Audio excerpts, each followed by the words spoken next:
Fourth views, चौथा विचार, बाकी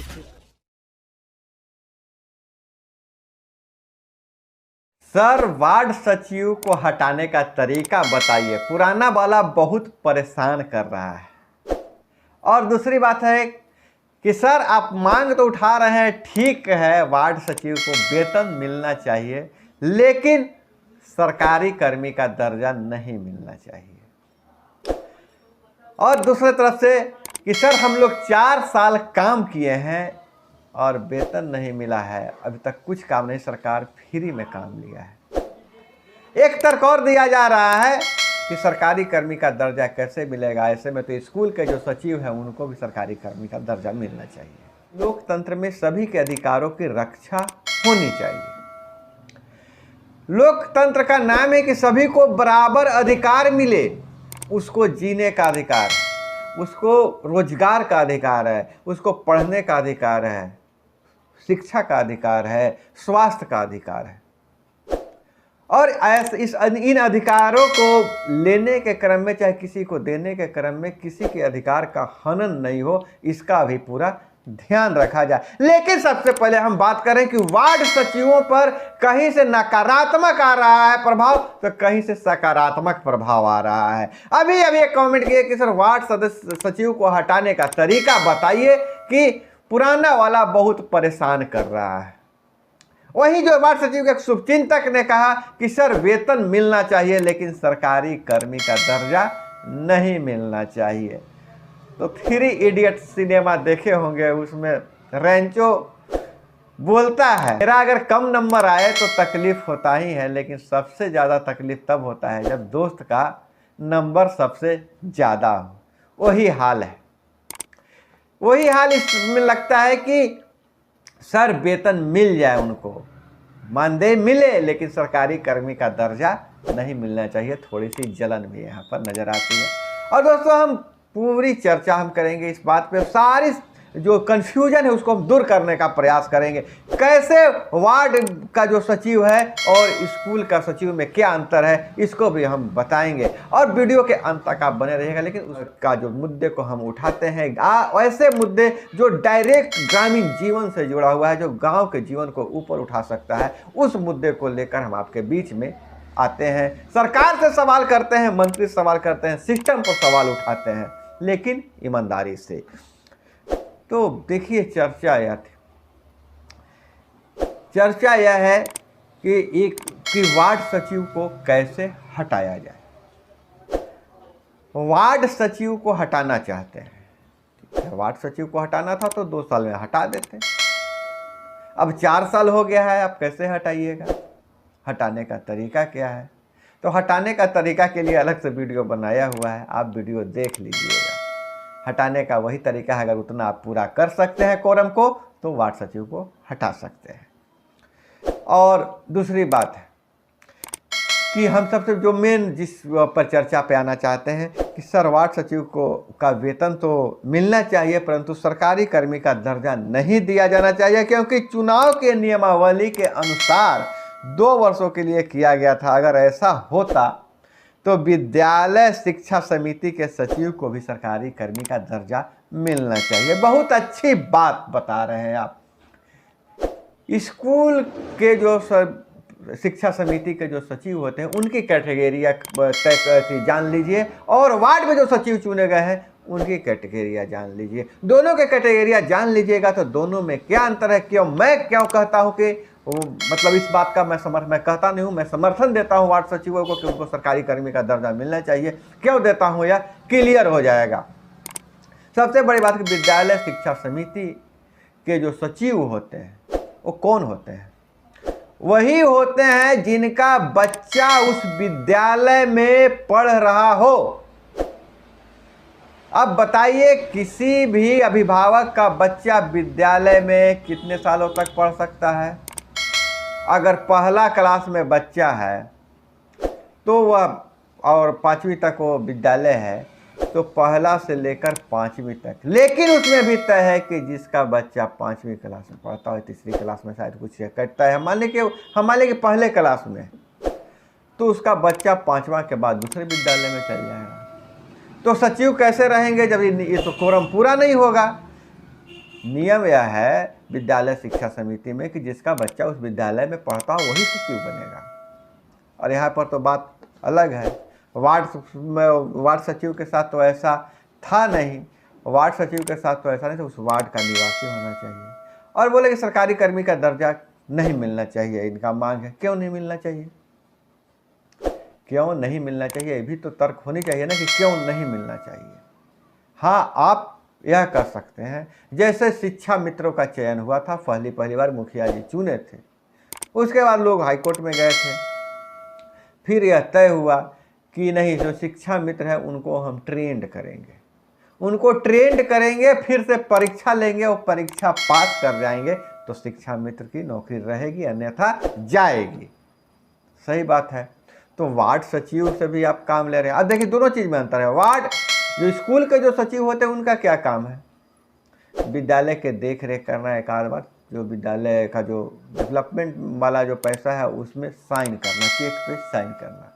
वार्ड सचिव का क्या काम है, वार्ड सचिव का काम है कहाँ से प्लम्बर आएगा, कहाँ से सामान आएगा, कहाँ से मटेरियल आएगा, कहाँ पर नल लीक है और कहाँ पर ऊंचा है नाली, कहाँ पर नीचा है नाली, दिन रात इसी में लगे रहना है। तो किसी से आप दिन रात काम कीजिएगा तो पैसा नहीं दीजिएगा, काहे नहीं दीजिएगा पैसा? और क्यों आप विरोध ऐसा कर रहे हैं कि सरकारी कर्मी का दर्जा नहीं मिलना चाहिए? अरे भाई, आप भी मांगिए कि हमको भी सरकारी कर्मी का दर्जा मिलना चाहिए। किसी को मिल रहा है उसे भागना नहीं चाहिए।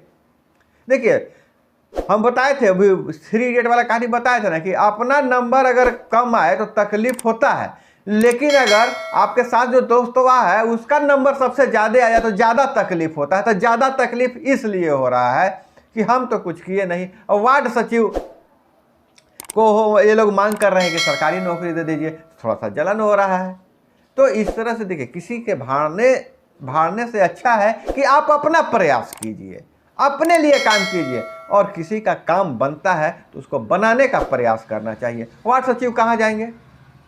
4 साल तक जो व्यक्ति एक काम में लगा रह गया इस उम्मीद में कि हमको कुछ मिलेगा, तो उसको नहीं कुछ मिलेगा तो कहाँ जाएगा वार्ड सचिव? हाँ, आपको जैसे एक वार्ड सचिव का बोल रहे थे कि पुराना वाला बहुत परेशान कर रहा है, इसको हटाने का कुछ तरीका बताइए। अगर दर्जा सरकारी कर्मी का हो जाएगा तो ठीक है, 4 नंबर वाला को बहुत परेशान कर रहा है, तो और वो 4 नंबर के जो अध्यक्ष हैं वो कह रहे हैं कि बहुत परेशान करता है, खराब वार्ड सचिव है, दर्जा मिल जाएगा तो उसको ट्रांसफ़र करके दूसरा जगह भेज दिया जाएगा, तो उनका भी चेंज हो जाएगा, वो भी दूसरा जगह चल जाएगा, दोनों का हित हो जाएगा। क्या भाई, हम गलत बता रहे हैं? हम जो कायदे की बात है वही बता रहे हैं।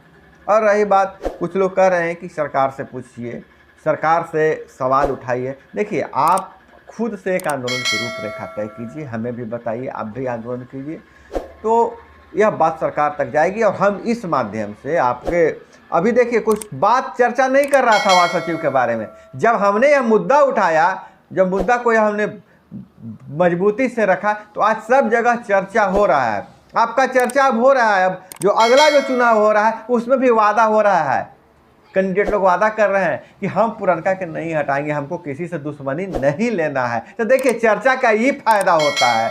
अब अगर में चुनाव होने वाला है, चुनाव में लोग चर्चा करेंगे, अधिकारी लोग, सब चर्चा शुरू हो गया है, इलाके के विधायक लोग चर्चा कर रहे हैं, क्योंकि वार्ड सचिवों की संख्या कम नहीं है, बहुत ज़्यादा संख्या है, और ये चाहे तो हिला सकता है।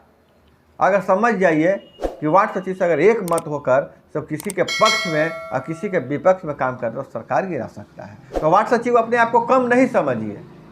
और रही बात विरोध करने वाले का, तो देख, विरोध करना है, जायज मुद्दे पर विरोध कीजिए। वार्ड सचिव को अगर बदमाशी करता है, बोलिए कि इसको नियम कानून में बांधा जाए, वार्ड सचिव को नियम कानून में बांधा जाए, इन्हें कि हटा दिया जाए। कत्ल करने का कोई है, कहीं है प्रावधान? कत्ल करने का प्रावधान नहीं ना है। प्रावधान यही है ना कि उसको सुधारा जाए, तो सुधारने का प्रयास किया जाए। और वार्ड सचिव महोदय से आप लोग से कहते हैं कि देखिए, हम आपकी आवाज़ मजबूती से हम उठाने का प्रयास कर रहे हैं, उठा भी रहे हैं, और अब जब तक मजबूत आप हमको नहीं कीजिएगा, हम नहीं मंत्री जी के पास जा सकते हैं। टाइम हम लिए हुए हैं, बात हम कर रहे हैं कि अभी छठ के बाद टाइम मिला है, तो कभी चुनाव के बाद बोल रही है, छठ के बाद हो सकता है कि हमको टाइम मिल जाएगा, लेकिन हमको पता होना चाहिए कि जिस समूह का हम उठाने जा रहे हैं वह कितना मेरे साथ है। तो हम तो यही तो देख रहे हैं कि वीडियो देखते हैं, वीडियो खूब चलता है, लेकिन आप लोगों से गुजारिश है कि वीडियो को सब्सक्राइब कर लीजिए, चैनल को सब्सक्राइब कर लीजिए। देखिए नीचे जो लाल से लिखा हुआ है अंग्रेजी में सब्सक्राइब, उसको दबा दीजिए, घंटी वाला आएगा उसको ऑल दबा दीजिएगा। तो इससे यह होगा कि मुझे पता चलेगा कि इतने वार्ड सचिव हमारे साथ हैं, हम ताकत से जा सकते हैं। और दूसरी बात यह है कि जब भी हम कोई वीडियो, चाहे मंत्री जी से बात होगी, चाहे मुख्यमंत्री जी से बात होगी, कोई भी नया इन्फॉर्मेशन आएगा, आपकी आंदोलन की खबरें आएगी, तो आपके पास सबसे पहले पहुंच जाएगा, आप अपडेट रहिएगा। और कभी कभी तो मैंने लगता है, देखिए हम वीडियो सब तरह से बनाते हैं, सब जगह से बनाते हैं, हर तरीके से बनाते हैं वीडियो, और लोगों का समर्थन मिलता है, उस समर्थन में हम काम करते हैं। इस काम करने का तरीका मेरा है, तरीका यह है काम करने का कि जहाँ से समर्थन मिलता है उसकी आवाज़ को हम मजबूती से उठाने का प्रयास करते हैं। लेकिन जब आपका समर्थन मिलेगा तो हम और दुगने उत्साह के साथ और ताकत के साथ अच्छे प्लेटफॉर्म पर, अच्छे मंचों पर आपका बात को हम उठाएंगे। तो वार्ड सचिव महोदय से आप लोगों से कहना है कि दोस्तों एकदम सबसे कह के, जितने ग्रुप में सब में भेज के चैनल को सब्सक्राइब कीजिए। जल्द ही हम आपके लिए खुशखबरी लेके आने वाले हैं, बहुत जल्द लेके आने वाले हैं आपके लिए खुशखबरी। इसलिए आपसे गुजारिश है कि हमारी ताकत को आप बढ़ाइए। तो दोस्तों यह थी वार्ड सचिव, जो जवाब मिल गया होगा जो यह पूछ रहे थे कि वार्ड सचिव को वेतन मिले लेकिन हटाना नहीं चाहिए, उसकी तुलना विद्यालय के शिक्षा समिति से कर रहे थे। तो शिक्षा समिति और वार्ड क्रियान्वयन समिति में क्या अंतर है आप समझ गए होंगे। ये वार्ड क्रियान्वयन समिति जो है इस इलाके का विकास का काम करता है। शिक्षा समिति का सिर्फ काम क्या है कि स्कूल में क्या व्यवस्था है, किसी तरह की परेशानी न हो, इसका समस्या का निदान करता है। क्रियान्वयन समिति हर परिवार से जुड़ा हुआ है, स्कूल सिर्फ बच्चे अभिभावक से जुड़ा हुआ है। इसलिए दोनों में अंतर है। अंतर यह भी है कि जो सचिव होते हैं शिक्षा समिति के, उनका बच्चा जब तक पढ़ेगा तभी तक वह सचिव रहते हैं, जबकि वार्ड में जो क्रियान्वयन समिति है वो जो सचिव होंगे उस वार्ड के निवासी होते हैं। तो दोस्तों वार्ड सचिव महोदय आप लोगों से गुजारिश है कि आप अभी तक आप चैनल को सब्सक्राइब नहीं कीजिए, चैनल को सब्सक्राइब कर लीजिए, और इसी तरह से हमसे जानकारी के लिए, अपने मुद्दे को जानने के लिए जुड़े रहिए हमारे साथ। मिलते हैं अगले वीडियो में। जय हिंद, वंदे मातरम। फोर्थ व्यूज, चौथा विचार।